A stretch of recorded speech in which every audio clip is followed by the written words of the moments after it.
Hey friends, I hope you guys are going to enjoy this talk as I talk with my friend Heather. So, she is a confidence and life coach and really focuses on the inner critic. So, are you someone who beats yourself up because you didn't get your workout in, or maybe because you went to a party and you had some cookies and you didn't think that was good? Or you just feel so much guilt and shame because you binge on treats and snacks in the evening and you don't want to do that? Well, a lot of times this starts with our mindset. And you have to shift that mindset before you can change things in your health to really get change and so that it feels good. So I hope you enjoy this talk.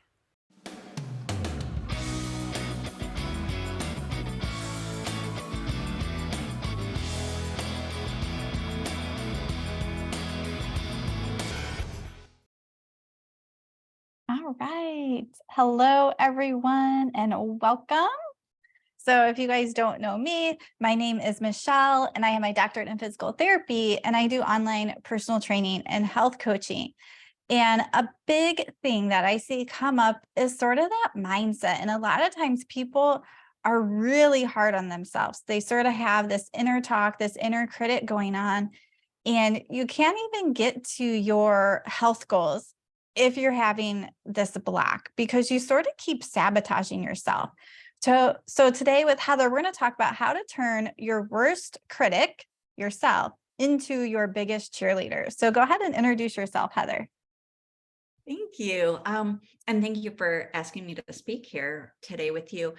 So my name is Heather Jones. I am officially a certified life coach, but I like to use the term confidence coach. I work with women on building confidence, and that can be in any area of her life. And now, to be clear, anything that I say applies to men too. I just personally work with women. But anything that I share, it's not gender specific. And so I do a lot of work with the inner critic as we're building confidence. Yeah, perfect. So some people may not be familiar with that word inner critic. So what does inner critic mean? So you can call it anything you want, but it's just that voice that shows up in your head that puts you down. And it's usually your own voice, but not always. So, and I don't even think it's a thing that people pinpoint or recognize until it's brought to their attention and, we start to do the work.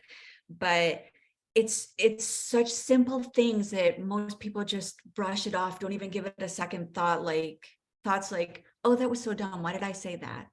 Or, oh my gosh, I'm never going to get this. I'm just not good at this. Things like that. It's things that we don't even think it's normal. Everybody thinks like that, right? But those little things are compounding and pounding away at our self-esteem and confidence. And sometimes they even come out of our mouth. Yeah. And so whether it's in our head or it comes out of our mouth, it's detrimental to how we feel about ourselves.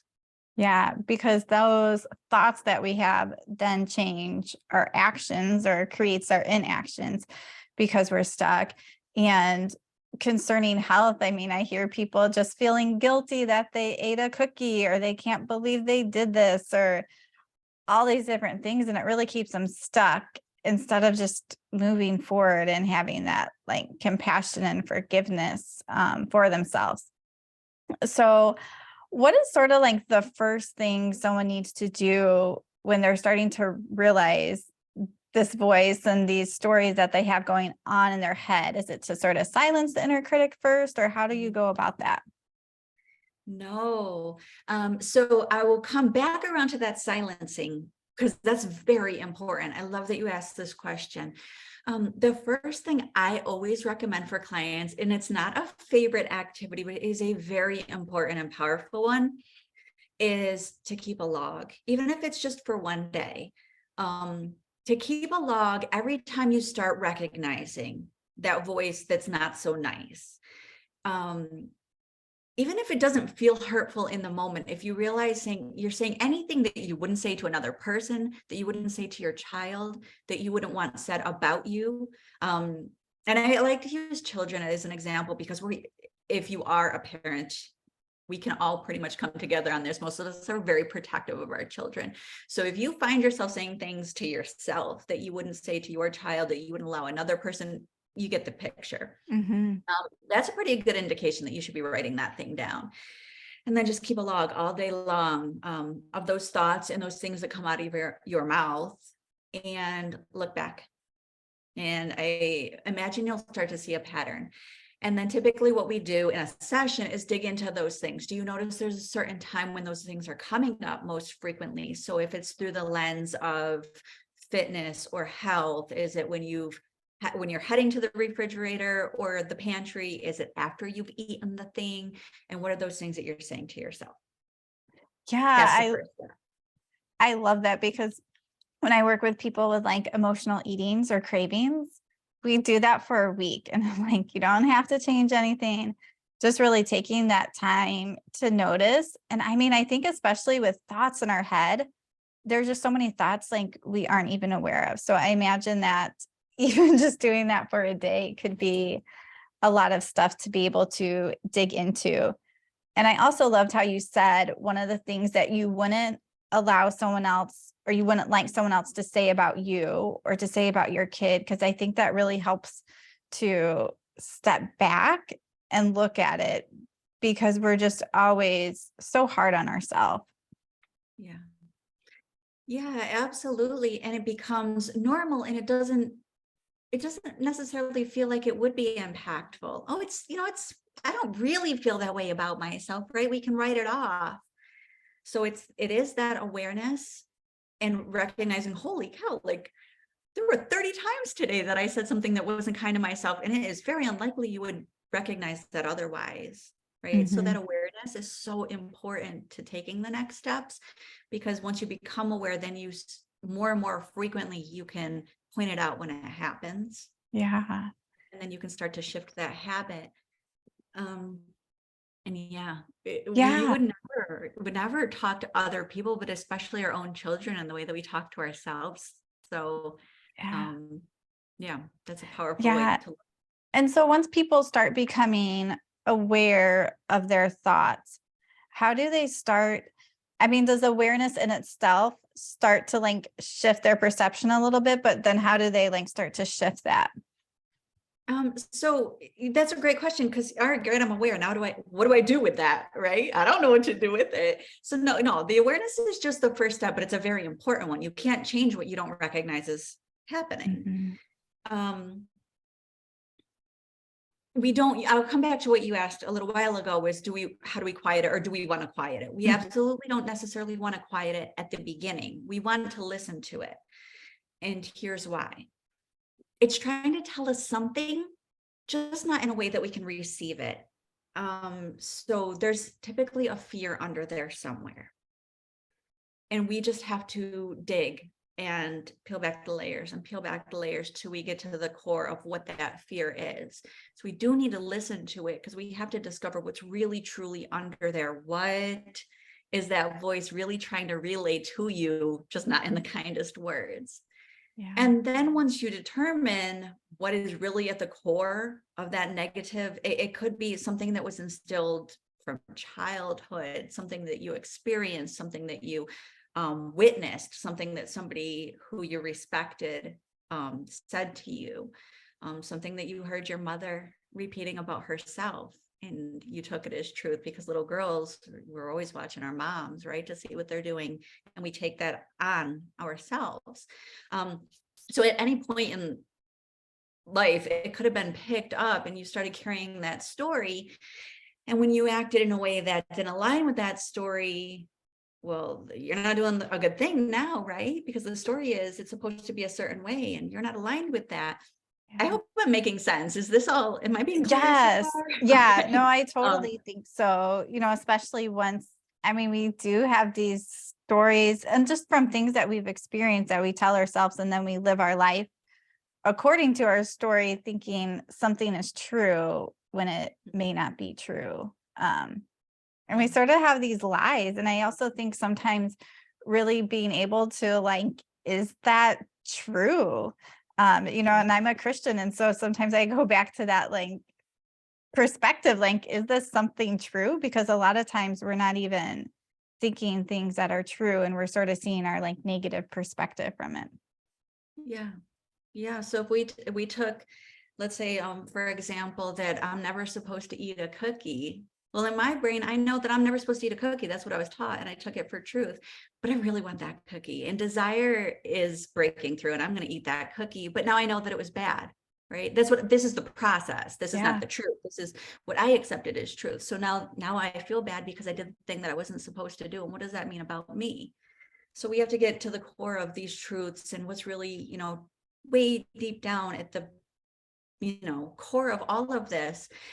And then we can start to find ways to quiet the negativity and boost the cheerleader. But there are some steps to get there, right? We don't Yeah. just start with quieting that critical voice and going full on cheerleader. We have to do a little bit of work before we can get to that place. Yeah. Yeah. And I'm sure, like with most things, this is definitely probably something that works better when someone is helping you, because I think as you like dig through and you work through some of these things, it's hard to really see the truth and really see all the things and piece that together. So do you find that with your clients, they're able to piece more things together and you're able to help dig some things out? Yeah, absolutely. I find that shows up a lot with affirmations because those are big, right? For personal development and for boosting self-esteem. And they can be very powerful. But if you find yourself standing in the mirror going, I'm this thing, I'm that thing, reciting the affirmations, and in the back of your head, you're going, that's baloney. I don't truly believe it. Or Yeah. I believed it yesterday, but today I'm finding it hard. I can't see that in myself. And you're reciting them because you're supposed to, but it's not really shifting anything. There's a reason that you haven't worked through the layers to figure out, why aren't I really believing that about myself? What is it that I believe that I have not yet overcome? Yeah. Yeah. I love that because I don't like using like a generic affirmation. I sort of believe you have to like feel it in yourself, or like, a time when you're quiet, really getting to that truth so that it aligns and you can change those thoughts and those beliefs. Um, yeah. So how does someone eventually, after they've sort of dug through this, make that shift into becoming their biggest cheerleader when we're sort of like drawn to the negative, especially in ourselves? So, mm, there's a couple things I think, right? I never advise to ignore or pretend that like if I'm standing in the mirror undressed and I'm looking at my body and I notice that I've got dimples in my thighs and they're touching and they're rubbing, and I'm not going to stare at myself and go, my thighs are gorgeous, they're perfect, I love it. That's a pile of BS. So I would have never advised that. And I wouldn't advise to just ignore it either. But what I would say is let's not let it be the focus. When you look in the mirror, or this is an example, it doesn't have to be looking in the mirror, but as an example, you look in the mirror, you find the things that you do love about yourself and you start there. You let those be your focus. If you find yourself drawn to going back to the thing that you negative or that you don't like, there's the awareness there now. So you can start to go, okay, we'll get there. Let me come back here to the thing that I am focusing on, where I love myself, where I can build upon myself, where I can be kind to myself. And the more it becomes a habit where you're kind to yourself, the easier it becomes to not harp on and I always put negative in Yeah. quotes because negative is a thing that we assign. It's not necessarily negative. It's building the habit of going to the thing that we love, not pretending the other things don't exist. But Yeah. Yeah. So just back to the idea of like changing that habit, that path in your brain that has been towards the negative, you can rebuild those neurons and build them towards the positive, and the positive things that you find true about yourself, not just something you want to be true, but those actual true positive things. Yeah, love that. So do you have anything else to add, or one big takeaway for people? I have one more thing to add, and that is in a moment, where you're in a space where you're kind of down or depressed or got some anxiety going on, it could be hard to find those things that you love about yourself, even if those are true things that you genuinely do enjoy about yourself or your body or your whatever it is. My suggestion would be, when you're in a space where you are receiving yourself well, write them out, sticky notes in your phone, whatever. Write them multiple places and put them, let's say, for example, that you are using the mirror. I like a mirror example because that's how I started to build myself up, is I went and stood in the mirror. And so I go back to that a lot. But write down the things that you do love about yourself when you are in a space where you can acknowledge them. And that way they're readily available when you're in a more difficult space.